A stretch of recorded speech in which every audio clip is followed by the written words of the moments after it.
ఓం నమః శివాయ. థంబ్‌నెయిల్ చూస్తే మీకు అర్థమయ్యే ఉంటదండి. నాకు 16 సోమవారాల వ్రతంలో ఎదురయ్యే బ్యాడ్ అండ్ గుడ్ న్యూస్ అని పెట్టాను కదండీ! అదేంటంటే ఫస్ట్ మనం బ్యాడ్ చెప్పుకుందాం అండి. బ్యాడ్ అంటే ఇంకేం కాదండి. ఈ 16 సోమవారాల వ్రతం సంకల్పం పెట్టుకున్న తర్వాత పొద్దున్న నేను మా ఇంట్లో ఉండే శివలింగానికి అభిషేకం అన్నీ చేసేసుకున్నాను. చేసుకున్న తర్వాత మళ్ళీ సాయంత్రం పుట్టమన్నతో శివలింగం చేసి అభిషేకం చేయాలి కదా! అని చెప్పేసి పుట్టమన్న తేడానికని బయటికెళ్ళానండి. దగ్గర దగ్గర 3, 4 కిలోమీటర్లు డ్రైవ్ చేసుకుంటూ వెళ్ళాను. నాకెక్కడ కూడా పుట్టమన్న దొరకలేదండి. చాలా డిసప్పాయింట్ అక్కడే ఒక 50% డిసప్పాయింట్ అయిపోయాను. అయ్యో! నాకు దొరకలేదు. ఆల్రెడీ టైం చూస్తే 4:30 అయిపోయింది.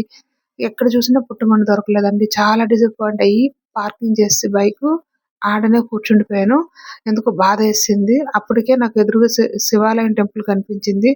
సరేలే భగవంతుడికి చెప్పుకుంటాను నా మనసులో ఉండే బాధ అని చెప్పి నేను శివాలయంకెళ్ళాను. శివాలయంకెళ్ళి శివుని ఎదురుగా కూర్చొని చాలా బాధపడి ఏడ్చేసాను. ఎందుకో బాధేసింది. నేను చేయలేనేమో చాన్నాళ్ళకి నేను 3 ఇయర్స్ బట్టి చేస్తాననుకుంటున్నాను. ఇప్పటికి నాకు కుదిరింది. సరేలే ఇప్పుడు చేసుకుంటానంటే నాకెక్కడ కూడా పుట్టమన్న దొరకలేదని బాధపడి ఏడ్చానండి. ఏడ్చి సరే టైం అయిపోతుంది. పావు తక్కువ 5 అయిపోతుంది. పిల్లలున్నారు ఇంటి దగ్గర అని చెప్పేసి నేను రిటర్న్ బయలుదేరిపోయాను. బయలుదేరిపోతుండగా అన్‌ఎక్స్‌పెక్టెడ్‌గా అండి. అది గుడ్ న్యూసే అనుకోవాలా, అన్‌ఎక్స్‌పెక్టెడ్‌గా ఒక పెద్ద వేప చెట్టు కనిపించింది. దాని కింద పెద్ద పుట్ట. చాలా పెద్ద పుట్టుందండి. నాకు దాన్ని చూసేసరికి మనస్సు ఒక్కసారిగా గెంతులేసింది. నేను చేస్తాను. నా కోరిక నెరవేరిపోయింది. అంటే నేను 16 సోమవారాలు కంప్లీట్ చేసినంత ఫీలింగ్ కలిగింది. సో, అది నాకు ఒక గుడ్ న్యూస్ అయ్యింది. వెంటనే పుట్ట దగ్గరికెళ్ళి పుట్టమన్ను తెచ్చుకున్నానండి. చక్కగా ఇంటికి తెచ్చి శివలింగం చేశాను. శివలింగం చేసిన తర్వాత భగవంతునికి దీపారాధన అన్నీ పెట్టుకున్న తర్వాత ఎందుకో మనసు బాధేసిందండి. ఇంట్లో నేను శివలింగం పెట్టి పుట్టమన్నుతో చేసి ఆటికి అర్చన చేసుకొని అంతా కథ అంతా చదివాను.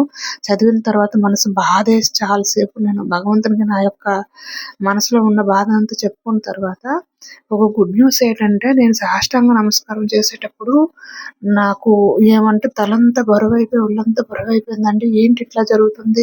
సరేలే నేనింత ప్రయాణం చేశాను కదా! అందువల్లేమో ఒంట్లో ఇంత నీరసంగా ఉందేమో అనుకున్నాను. ఒళ్ళంతా బూజ్ బాంబ్స్ వచ్చేసి అసలు కళ్ళు తెరవలేకపోయానండి. అదే అంటారు కదా! భగవంతుడు మన పైన ఆవాహనం అంటే వచ్చినట్టుగాని అర్థం. దానికి అది మాత్రం కరెక్ట్ నిదర్శనం అండి. సో, భగవంతుని ఎదురుగా మనం ఏదైనా అతని కోసం మనం మనస్సుతో మన సంకల్పం గట్టిగా ఉండి మన మనస్సుతో గట్టిగా అతన్ని ప్రార్థిస్తే భగవంతుడు ఖచ్చితంగా వస్తాడండి. నిజంగా నేను చెప్తాను. అదొక పెద్ద మిరాకిలే అనిపిస్తది. సో, ఇదండి నాకు మొదటి వారంలో ఎదురయ్యే సంఘటనలు. ఇవన్నీ కూడా శివయ్య లీలలే అనుకోవాలా. కాబట్టి శివానుగ్రహం లేనిది ఏది జరగదు అని అర్థమైంది.